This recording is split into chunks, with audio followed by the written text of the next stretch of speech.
أعزائي المشاهدين، هذه الفقرة لأصحاب الرجيم القاسي.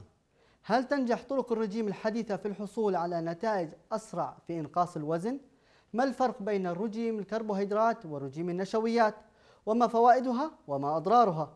أسئلة سنتعرف على إجابتها من استشاري الجهاز الهضمي والكبد دكتور سعيد حسن. كنت هناك وصورت لكم هالحوار الشيق والخفيف الدم، خليكم معنا.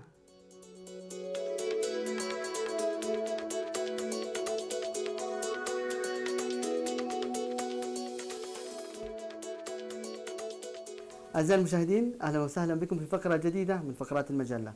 اليوم راح نعمل خليط بين التغذية والجهاز الهضمي، وأكيد راح يشرفنا أن نستضيف دكتور سعيد حسن، استشاري الباطنة والجهاز الهضمي والكبد. أهلا وسهلا فيك دكتور، حياك الله معنا. دكتور، يمكن أنا في المقدمة قلت أنه راح نعمل خليط بين التغذية والجهاز الهضمي. طيب خلينا نبدأ بالأول، هل يكفي تناول كميات صغيرة من الطعام لخفض الوزن أو لتخفيض الوزن؟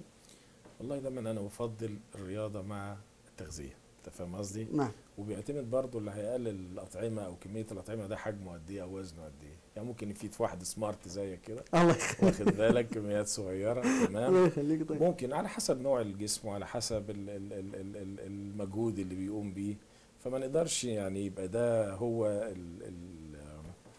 الطريقة بس لتنزيل الوزن، لكن ممكن في بعض الأجسام. طيب، والأكلات اللي مثلا الموجودة في النهار، هل ممكن يزيد الوزن زي ما هو مشاع ولا؟ لا، هو بالليل اكتر، وجبات بالليل، لان ما فيش اي حركه ولا حرق ولا اي شيء، هو ده اللي يزود الوزن. في الليل النهار طول النهار بنتحرك، عشان مظبوط. كده اهم وجبه مثلا الفطار، مظبوط. والوجبه المفروض تبقى اقل وجبه تبقى وجبه العشاء. مظبوط. طب ممكن بس نذكر ما دام ذكرت وجبة الفطار، ممكن أهمية وجبة الفطار؟ ده بدايه اليوم. مظبوط. بدايه لأن البنزين. في كثير من الناس ما بيفطروا. لا، خلينا نتكلم معهم خصوصا اللي عاملين رجيم، ما دام احنا تكلمنا في الحوار. يعني مثلا تسافر اوروبا مثلا في اي مؤتمر مثلا تحضره، بيركزوا على الفطار. الفطار وفطار ايه بقى؟ يعني انت ممكن لحوم وبيض زبده، يعني كل ما يمكن ان تتخيل عشان يعطي طاقه طول لان اليوم. هو بيشتغل طول النهار. مظبوط. يعني انت فاهم قصدي؟ لا يعني الفطار ده مهم جدا. مظبوط. لا، ليش ذكرت الفطار؟ لانه في ناس بيقول انا مسوي رجيم راح اتغدى على وجبه واحده مثلا وخليها غدا، عارف، ويسيب الفطار ويسيب العشاء. بالعكس، العشاء يسيبه ما في مشكله. مشكله. ممكن الناس دي تلاقي وزنها يزيد. يعني ممكن الناس دي تلاقي وزنها يزيد انه هياكل وينام، يرجع للنوم يرجع ثاني. طيب هل تنصح مثلا اتباع الرجيم البروتيني او النشوي؟ والله دي كلها احنا بنسميها اللي هي الرجيمات الكيميائيه، ودي ليها اضرار كبيره جدا على المدى البعيد، عشان الايض بتاع المواد دي ممكن ياثر على الكلى وعلى الكبد وعلى المخ، يعني حاجات كتير، فمش مستحب. طيب. مفيش احسن من الوجبات المتزنه مع بعض، كل حاجه مع بعض بكميات محدده تحدد السعرات الحراريه فيها، وبناء عليها والكل، وعلى حسب كل جسم، وعلى حسب الامراض اللي مع الجسم ده، وعلى حسب حركه ووظيفه المريض. يعني انت فاهم قصدي؟ يعني العامل غير الدكتور اللي قاعد او المحامي، كل واحد يعني دي ما نقدرش نقول عليها قاعده ثابته. طيب نعطي مثلا المشاهدين اضرار مثلا الرجيمات هذه، يعني انت يمكن اكثر واحد ممكن تتكلم عن اضرارها لانك جهاز هضمي طبعا. يعني مثلا اللي هو الاستخدام البروتينات بكميات كبيره، البروتينات فقط لوحدها مثلا، ده بيؤدي الى حصول حموضه في الدم زياده عن اللزوم، بيبقى نوع من الحمل على الكلى، ممكن ياثر الفشل الكلوي، يعني ممكن يعمل فشل كلوي زي الناس بتاع مجاعات افريقيا مثلا. يعني انت فاهم، يعني بيحصل لهم نفس الطريقه بس بالتغذيه، يعني انت فاهم قصدي؟ فمش مستحب، مش مستحب خالص. طيب يعني والرجيم النشويات مثلا؟ مع النشويات اللي هو ايه، بيجي يديك نوع فاكهه مثلا او يديك نوع من الاطعمه يوميا، ده بيحرم الجسم من المواد التانية. مظبوط. انت فاهم قصدي؟ فبرضه كيميائيه الجسم وحلقات الايض كلها بتبوظ. يعني انت فاهم عليا؟ حلقات الايض مقصود فيها دكتور عشان حلقات الايض دي عباره عن ايه؟ مثلا نفرض ان انا اكلت معلقه رز، هتتهضم وهتبقى سكريات، السكريات تخش الدم، تخش على الخلايا، تتكسر في الخلايا لاحماض، تتحول الى احماض مثلا كيتو اسيدوتك مش عارف ايه، شويه يعني احماض كده، والاحماض دي تخش في دايره ثانيه اسمها كريبس سايكل، يطلع منها طاقه، وفي الاخر تبقى في الاخر ثاني اكسيد الكربون وميه. فحلقات الايض دي عباره عن نهايه اللقمه اللي بناكلها او الرز او اللحمه، بتيجي في الاخر اكسجين وميه، ويتعمل بعد كده اللي يتخزن يا اما دهون يا اما يتخزن سكر في الكبد، لا اما سكريات يعني معقده، انت فاهم عليا؟ على حسب الهضم بتاع حسب احتياجات الجسم. فدي اللي بنسميها حلقات الايض، بدايه الهضم، وبعدين خاصه على مستوى الخليه تكسير اللي انا هديك مثلا صغير، الناس اللي عندهم سكر، واخد بالك؟ لو السكر مش مظبوط بيبتدي بدل ما السكر الجسم يستفيد من السكر يستفيد من الدهون، يبتدي الدهن اللي متخزن في ده يتكسر، وفي الاخر يتحول الى احماض اسيتايل سيستريك اسيد ومش عارف كيتون بوديز او اجسام كيتونيه تؤدي الى حموضه الدم والغيبوبه. دي حلقات الايض. المظبوط. ان هو الجسم جزء من التغذيه يقف، الجزء الثاني يزيد ويبتدي يعمل المضاعفات. وده اللي بيحصل في الرجيم الكيميائي. رجيم الكيميائي ان انا بحرق حاجه، يعني بدي البروتينات عشان احرق النشويات، انت فاهم قصدي؟ وهكذا بيلعبوا على السلسله، سلسله الايه؟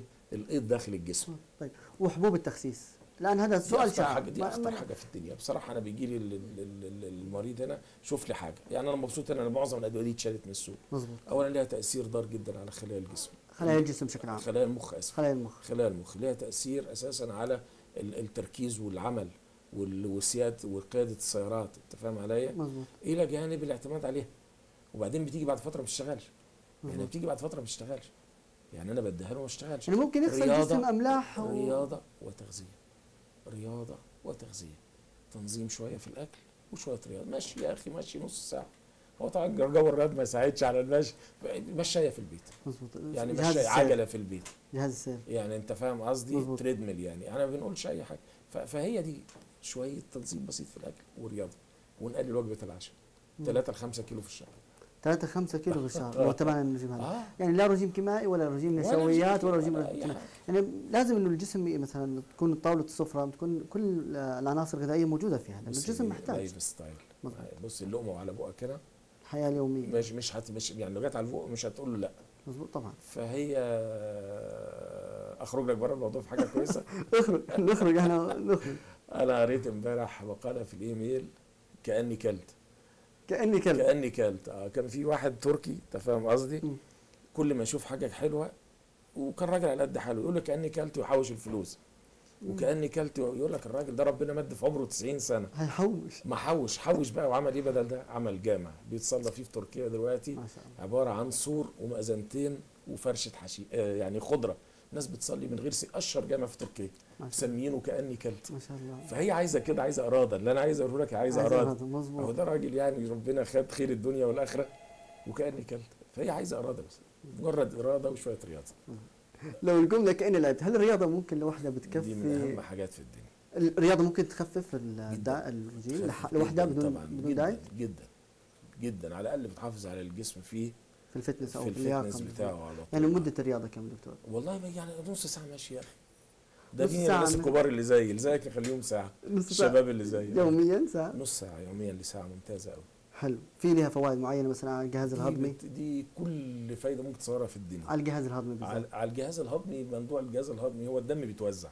لو الدم بيتوزع في كل حته كويس، يعني الدم جاي للمعده كويس هتهضم كويس طبعا. لو المخ كويس هتركز كويس، لو العضلات كويس هتمشي كويس، لو القلب كويس مش هتشتكي من كتمه نفس كويس. فالرياضه عامه هي ضخ دم صحي مليان اكسجين من الجو، انت فاهم قصدي؟ بيدي صحه لكل حته في يعني يمكن بعد الفقره كاني كلنا وكاننا مشينا، هنمشي مع بعض يلا بينا والله الدوام خلص. مفيش مشكله. طيب في نصيحه اخيره ممكن تصح للمشاهدين اللي يشاهدونا علاقه الرجيم مع الجهاز الهضمي؟ يعني نبغى بدنا نمسك مثلا الجهتين مع بعض. هنقول ايه يعني؟ هنقول احسن من سيدنا رسول الله عليه الصلاه والسلام بيت الداء المعده.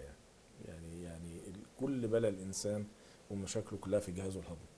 كل كتير هيزيد وزنه، كل كتير هيبقى فيه دهون تترسب وتعمل في الشرايين تصلب في الشرايين، كل مش عارف حاجات املاح كتير يترفع الضغط بتاعه، انت واخد بالك؟ كل مش عارف لحوم كتير يجي له نقرس. فالجهاز الهضمي ده علاقته بكل حاجه في الدنيا. ظبط اكله صحته كويسه، ويبقى عنده صحه كويسه وفتنس ويقدر يمارس حياته كويس، انت واخد بالك؟ بس فالجهاز الهضمي انا شايف ان هو من الحاجات المهمه جدا في الدنيا. طيب ممتاز. انا شايف انك انت هتختم معايا وانا والمشاهدين الفقره هذه ونقول لهم فاصل وراجعين، خليكم باقيين. نقول يا دكتور معنا فاصل على كاميرتك دكتور. فاصل وايه؟ فاصل وراجعين. ايوه خليكم باقيين. طيب فاصل وراجعين، خليكم باقيين، وانا عايز اشوفكم تاني. شكرا لكم. الله يخليك، شكرا.